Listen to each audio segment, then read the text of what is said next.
নমস্কার, ভিল কিচেনে সবাইকে স্বাগত জানাই। আজকে আরেকটা সহজ রেসিপি নিয়ে আপনাদের সামনে চলে এসেছি। এমনিতে বেশি তেল মশলাযুক্ত খাবার কিন্তু আমরা প্রতিদিন খেলে শরীরও খারাপ হয় আর খেতেও ভালো লাগে না। আর আমি আজকে রান্না করব একেবারে হালকা পাতলা করে লাউ ডগা আর ডালের বড়ি দিয়ে দারুণ একটা রেসিপি, যেটা শরীর স্বাস্থ্যের পক্ষে উপকারী আর খেতেও ভালো লাগে। আপনার সঙ্গে থাকুন, আশা করছি খুব ভালো লাগে। তার জন্য প্রথমে লাউ ডগাগুলো কেটে নিয়ে আসি। এর আগেও আমি লাউ বাগানের অনেক ছবি আপনাদের দেখিয়েছি। দেখুন লাউয়ের ডগাগুলো কত সুন্দর, একেবারে সামনে থেকে অল্প অল্প করে কেটে নেব কচি ডগাগুলো।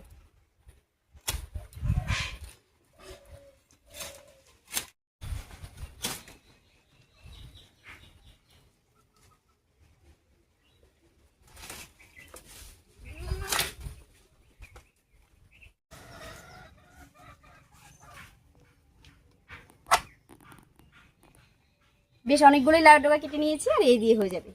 এবারে গিয়ে ঝটপট করে রান্নাটা করে নিচ্ছি।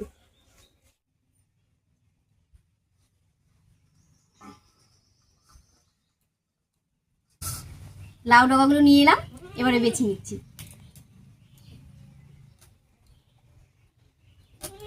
এর আগেও আমি লাউ ডগা দিয়ে অনেক রেসিপি আপনাদের সঙ্গে শেয়ার করেছি, আপনারা সবাই খুব পছন্দ করেছেন।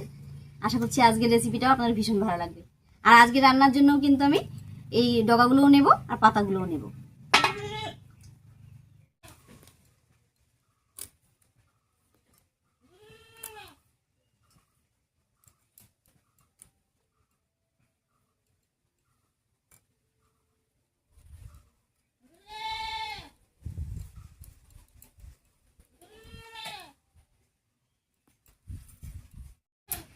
লাউ ডগার এই রেসিপিটা খুবই সহজ, খুব তাড়াতাড়ি হয়ে যায়, তবে খেতে কিন্তু ভীষণ ভালো হয়।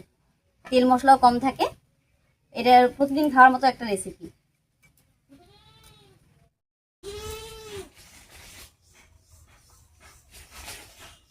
লাউ ডগা পাতা সব বেছে নিয়েছি, এবার পরিষ্কার করে ধুয়ে নেব।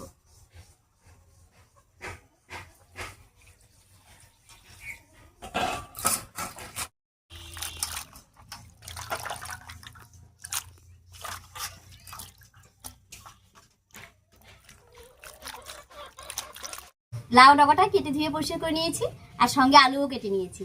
এবারে উনুন জ্বালিয়ে ঝটপট করে রান্নাটা করে নিচ্ছি।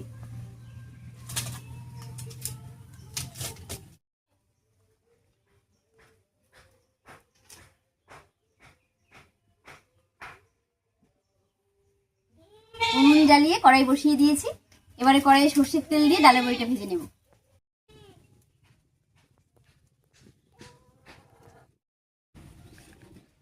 তেল গরম হয়ে গেছে, ডালের বড়িগুলো ভেজে নিচ্ছি।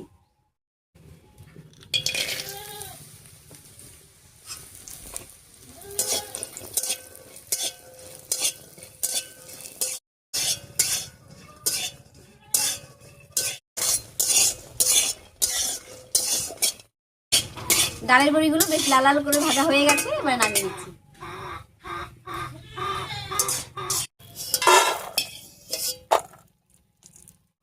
এবারে এই তেলের উপরে কেটে রাখা আলুগুলো দিয়ে দিচ্ছি।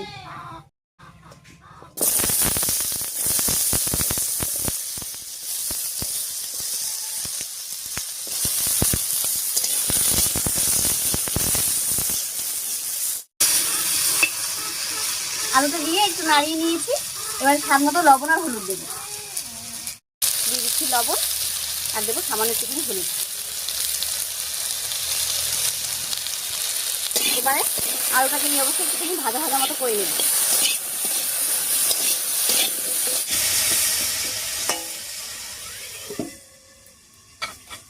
আলুটা ঢাকা দিয়ে ভাজা হতে দিলাম, একটু ভাজা ভাজা হতে থাক। আর এই ফাঁকে আমি কয়েকটা লঙ্কা তুলে নিয়ে আসি গাছ থেকে। দেখুন গাছে কি সুন্দর লঙ্কা হয়েছে, আর এই লঙ্কাগুলো কিন্তু প্রচুর ঝাল। গাছে পাতাই কম, লঙ্কাই বেশি হয়েছে, তো এখান থেকে কয়েকটা লঙ্কা তুলে নিচ্ছি রান্নার জন্য।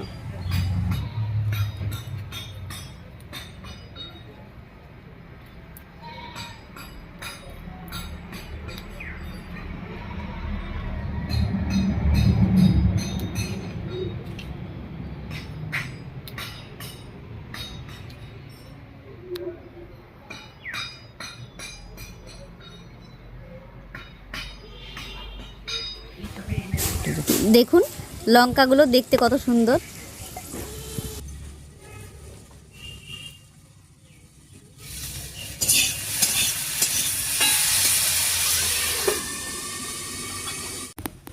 লঙ্কাগুলো তুলে নিয়ে এলাম, আর এদিকে আলুটা ঢাকা দিয়ে বেশ কিছুক্ষণ রান্না হয়ে গেছে।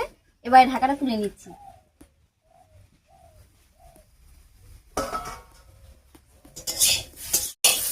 আলুটা দেখুন বেশ কিছুক্ষণ ভাজা ভাজা হয়ে একটু সেদ্ধ মতন হয়ে গেছে। এবারে জল দেবো এর মধ্যে।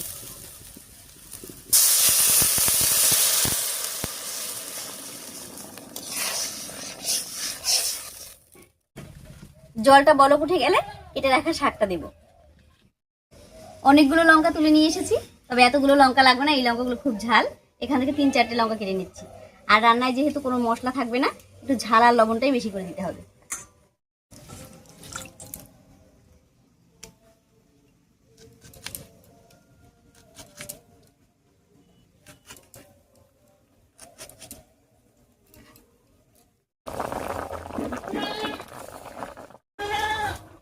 রান্নায় বলক উঠে গেছে, এবারে কেটে রাখা শাকটা দিয়ে দিচ্ছি।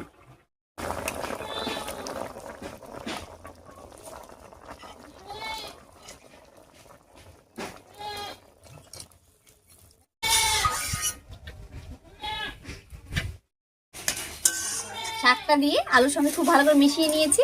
এবারে ঢাকা দিয়ে শাকটা সেদ্ধ হওয়া পর্যন্ত রান্না করে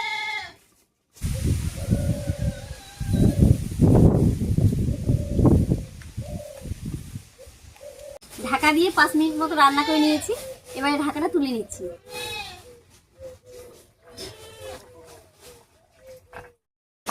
আলুর সঙ্গে লাউয়ের ডগাগুলো সেদ্ধ হয়ে গেছে। এবার এর মধ্যে দিয়ে দিচ্ছি ভেজে রাখা ডালের বড়ি। আর এবারে পারলে এই আলুগুলোকে একটু ভেঙে ভেঙে দিলে ভালো হয়, তাহলে রান্নাটা একটু মাখা মাখা মতো হবে।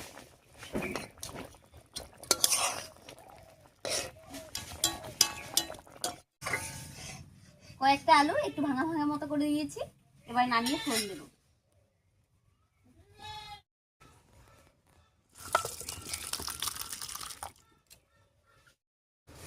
এবারে ফোড়নের জন্য কড়াইয়ে দিয়ে দিচ্ছি সরষের তেল।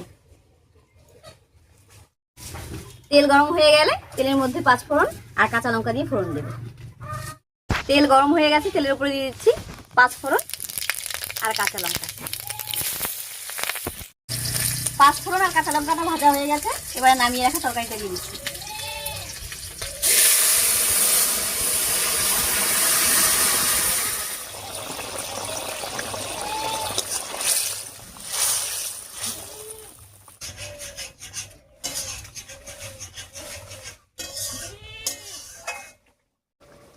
ডালের বড়ি আর লাউ ডগা দিয়ে নিরামিষ রেসিপি একদম রেডি হয়ে গেছে। এবারে নামিয়ে নিচ্ছি। দেখে বুঝতেই পারলেন রান্নাটা কত সহজ আর কত তাড়াতাড়ি হয়ে গেল। আর এটা দেখুন দেখতেও কত সুন্দর হয়েছে আর খেতেও কিন্তু দারুণ হয়। যাই হোক, লাউ ডগা দিয়ে এই ছোট্ট সহজ নিরামিষ রেসিপিটা আপনাদের কাছে কেমন লেগেছে অবশ্যই কমেন্টে জানাবেন। যদি ভালো লাগে একটা লাইক করে দেবেন এবং চ্যানেলটিকে সাবস্ক্রাইব করে এইভাবে আমাদের পাশে থাকবেন।